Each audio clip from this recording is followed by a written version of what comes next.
Resulullah s.a.s. mas namazit sabahit e kishte adet me bani dua dhe thoshte: O Allah, kërkoj për teje diturit dobishme, risk të halalit edhe vepër të pranume. Para riskut edhe para punëve bënte dua për dijet e dobishme. Ilmen nafi'a. Për arsye se s'ka mundësi mu fitu riskun në të halalit pa dije, se ky bën haram. Ky se këqë me shka pa e fiton. Ky bën dua e mërë Zot, jep shi që vreshtat tona të kanë rrush edhe të fitojmë nga shitja e verërave kosovare. Dhe krenot, na jena të prodhu raki.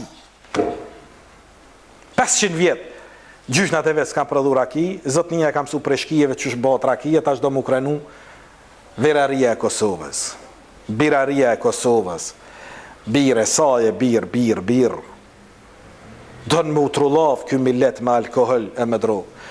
Tash lexum para disa dite një studim e lexova në Mitrovic, në shkollat e mesme të Mitrovicës, përdorimi i cigarës, 56% prej përdoruzve të cigarës Mitrovic thoi ke janë femna, 54%, dësa 46% janë djem.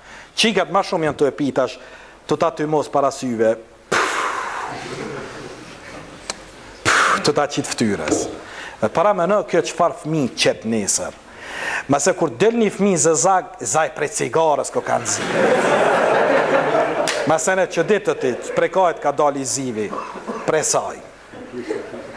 Vlerat e moralit i ka hup, sjellës i ka hup, vlerat e shëndetësis i ka hup, e nesër do të abjerë dhe zëzagën, thot e kam zi pas tërme këshin bon bark, tibi cigarës e ka, po Allah i në rujt.